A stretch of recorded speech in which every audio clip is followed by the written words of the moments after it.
I must admit that I too, among hundreds of millions of educated people, was under the impression that the African slave trade was the sole responsibility of the Christian Europeans, the white race. That is, until I started exploring the subject in greater depth, and especially after reading an incredibly enlightening book called The Legacy of Arab Islam in Africa by John Alambila Azuma. My whole perspective and understanding has changed dramatically, and I would like you to tell us more about this subject. The success of Muhammadan Islam in deceiving, misinforming, deforming and contorting both history and reality over a period of almost 1400 years has been astounding. That is, until now. The greatest tragedy about this particular subject is that most of the descendants of African slavery, the black people in the Americas, around the world, as well as among the African blacks, are totally ignorant of the actual facts. Before we lose the concentration of our listeners, I would like to make the following statement and then prove it. That the worst, most inhumane and most diabolical institution of the black African slave trade was initiated, refined, perpetrated and implemented by the Mohammedan Arabs and later aided and abetted by the black converts to Mohammedan Islam. I predict that, as usual, the two subcultures, those of denial of facts and of political correctness, will attack us without once disproving a single statement and or conclusion that we make. Slavery was not created by the white races, because it has existed throughout human history and practiced by every tribe, culture, civilization, racial group and religion. In fact, the very word slavery has its root in the name Slav, based upon the Slavic peoples of Europe who were subjugated by other Europeans. It is not common knowledge that the Arabic word abd is synonymous with the meaning of slave. For example, Abdullah means literally the slave of Allah, and that in the language of the Arabs, all black peoples are called abid, plural, for slaves.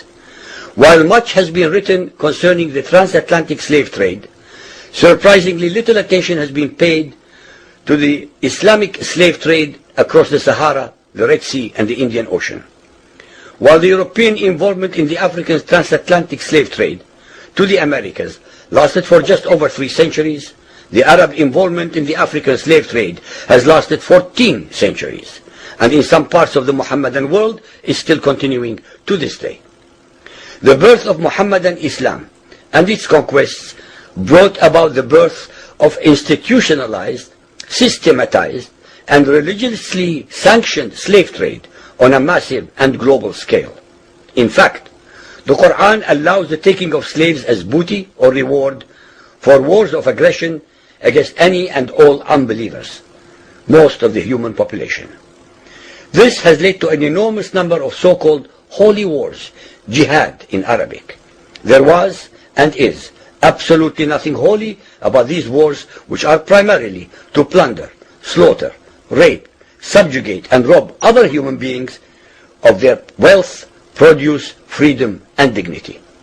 Mohammedan Muslim states and tribes attacked other non-Muslim groups to achieve these objectives.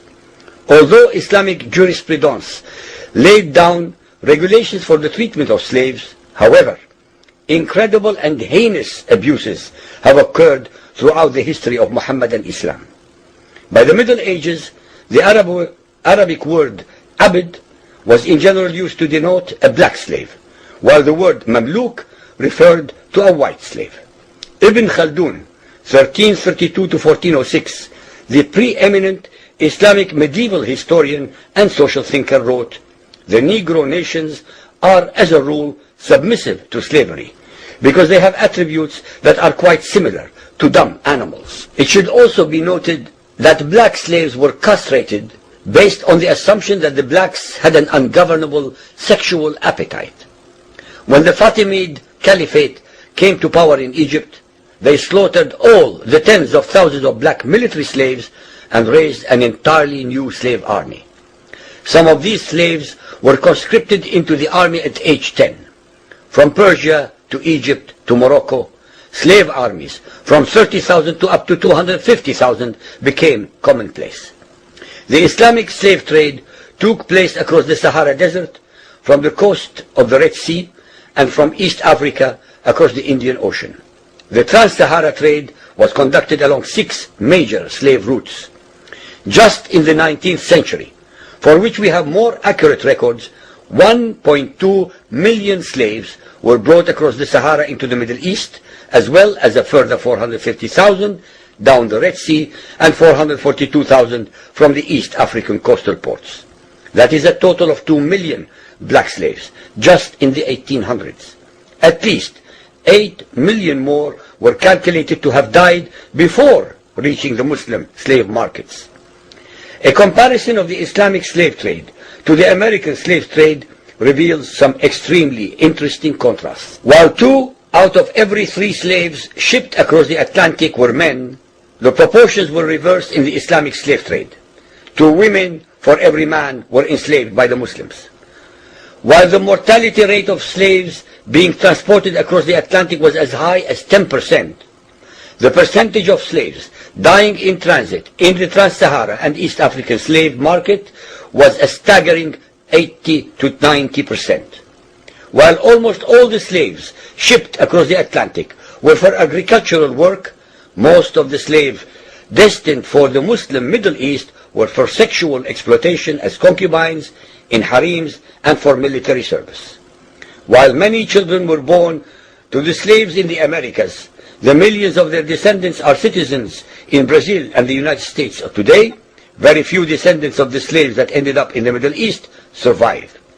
While most slaves who went to the Americas could marry and have families, most of the male slaves destined for the Middle East were castrated, and most of the children born to the women were killed at birth. It is estimated that possibly as many as 11 million Africans were transported across the Atlantic, 95% of which went to South and Central America, mainly to Portuguese, Spanish, and French possessions. Only 5% of the slaves ended up in what we call the United States today. However, a minimum of 28 million Africans were enslaved in the Muslim Middle East. Since at least 80% of those captured by Muslim slave traders were calculated to have died before reaching the slave markets, it is believed that the death toll from 1400 years of Arab and Muslim slave raids into Africa could have been as high as 112 millions. When added to the number of those sold in the slave markets, the total number of African victims of the trans-Saharan and East African slave trade could be significantly higher than 140 million people.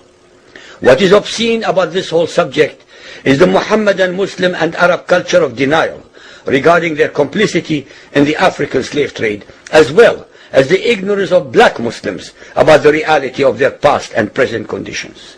The statistics and reports above are based upon the logbooks kept at the African slave ports, ship logs, travelers' reports, eyewitness accounts, etc. Ladies and gentlemen, the facts and reality of Muhammadan Islam's complicity in the slave trade and their inhuman depravity are infinitely more devastating, more staggering, and more incomprehensible than all the nightmare fictions in the world.